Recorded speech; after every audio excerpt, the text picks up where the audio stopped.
The vanished legion. The northern winds of Britannia howled like dying spirits. Snow whipped across the broken banners of Rome, the once proud Ninth Legion, now nothing more than corpses half buried in frost.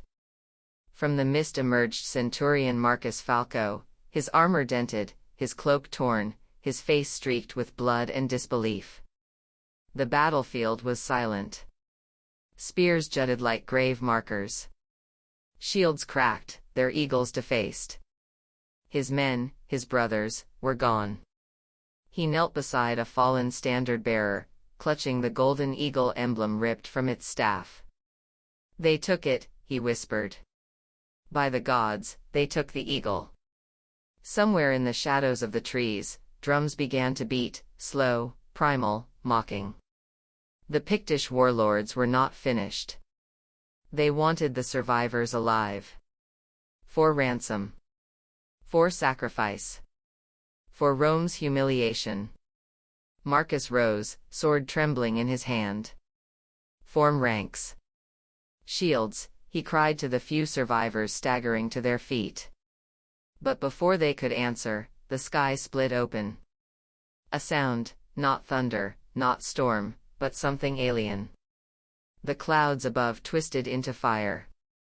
A streak of red and blue blazed across the gray heavens, descending like the wrath of Jupiter himself.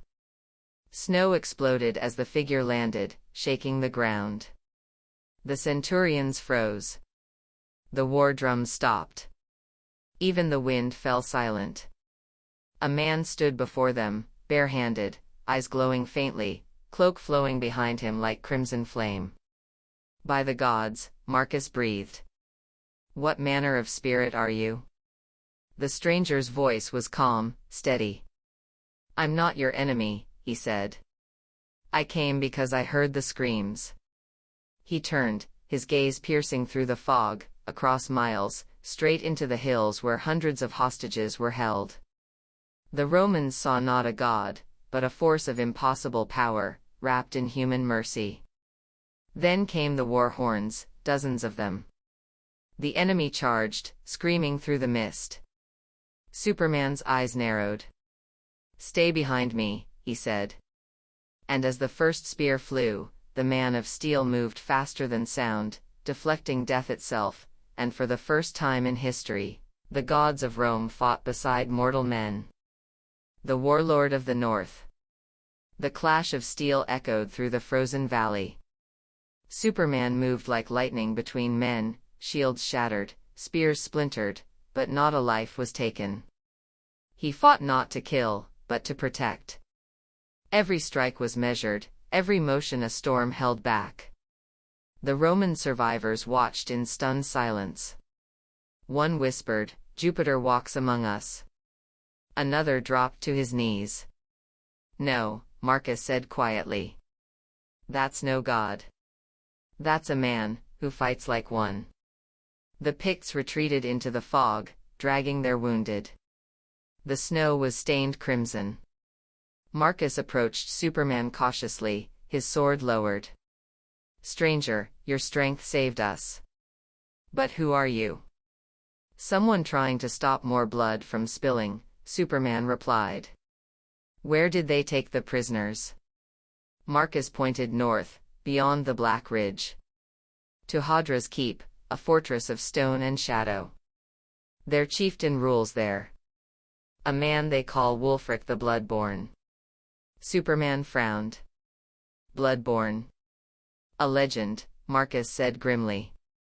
"He drinks the hearts of his enemies, claiming their strength. The Druids call him chosen by their dark god, a god who feeds on fear." As if summoned by the name, the ground trembled. From the northern ridge, a horn sounded, deep, ancient, almost alive. The wind turned cold as if the air itself recoiled. Superman looked to the sky. "There's something else here," he murmured. "Something not human." Marcus clenched his jaw. "Then we'll face it as Romans. Will you stand with us?" Superman's eyes glowed softly. "Until your people are safe." Night fell upon the land like a curse. Far beyond the ridge, Wulfric stood before a fire, holding the stolen golden eagle aloft. Its metal gleamed with strange, pulsating light, as if the relic itself breathed. The warlord smiled, blood dripping from his hand. "The god of the sky has come," he whispered to the flames.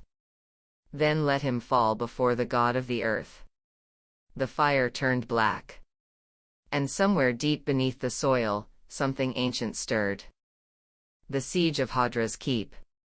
Snow fell in thick silence as the centurions marched through the night, their torches flickering against the wind. Above them, Superman flew unseen, a streak of shadow and crimson against the moonlit clouds. Hadra's keep rose from the cliffs like a scar, black stone, jagged towers, and fires burning an unnatural blue. Around it, rows of Pictish warriors chanted in low, guttural tones. Marcus whispered, "They're calling to their god." Superman landed beside him, eyes scanning the fortress walls. "Their numbers are too many. You'll lose men before reaching the gate." Marcus gave a hard smile. "Then we'll need a miracle." Superman's lips curved slightly. "I'll handle the gate."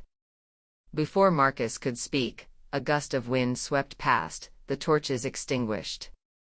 A heartbeat later, the ground shook as the fortress gates burst inward, splintered by invisible force. Warriors scattered, screaming in terror as Superman strode through the wreckage like a storm given form.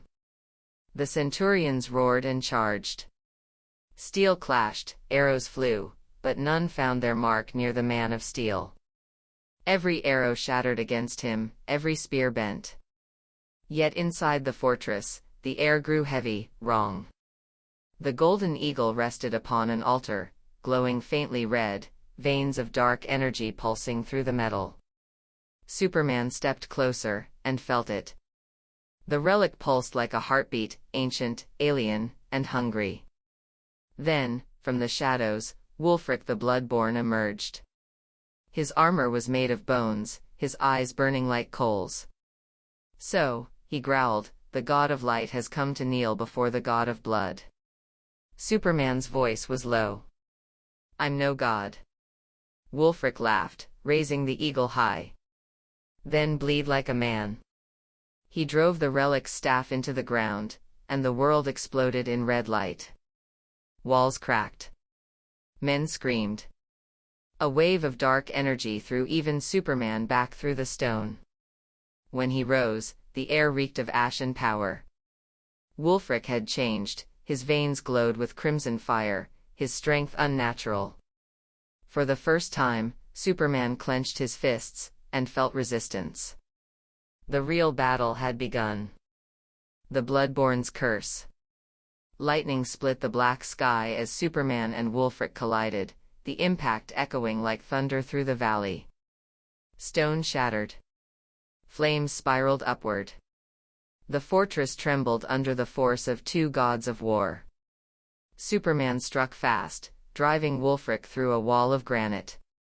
But the barbarian rose again, laughing through blood.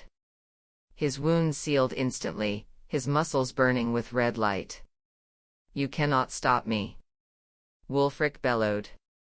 "The eagle feeds me, the blood of 1,000 Romans flows within." Superman narrowed his eyes. "That relic, it's alive." The air shimmered, and suddenly Superman saw it, not with his eyes, but with his mind. The golden eagle wasn't just forged metal. It was a vessel, a cage of divine energy, created centuries ago by Roman priests who sought to trap a god of war. A god that demanded blood to remain bound. And now, it was waking. Wulfric lunged, his hands wreathed in crimson energy. Each blow cracked Superman's armor of flesh, forcing him back. Marcus and his surviving centurions could only watch from the rubble below, awestruck and terrified. "Fall back," Marcus shouted. "The very stones are cursed." But Superman didn't retreat. He caught Wulfric's next strike, locking eyes with him. "You think power makes you free," he said, his voice like thunder. It makes you a slave. With one motion, Superman ripped the eagle's staff from Wulfric's grasp. The relic screamed, not with sound, but with the agony of something ancient and hungry. Dark tendrils lashed out, wrapping around Superman's arms, searing his skin. He gritted his teeth, every muscle trembling. I won't let you feed on them anymore. He rose into the air, dragging the relic's energy with him. The clouds spiraled overhead. Lightning danced around his body, merging with the storm. Wulfric screamed, his power fading, his veins darkening into ash. You'll destroy us all. Superman looked down at him.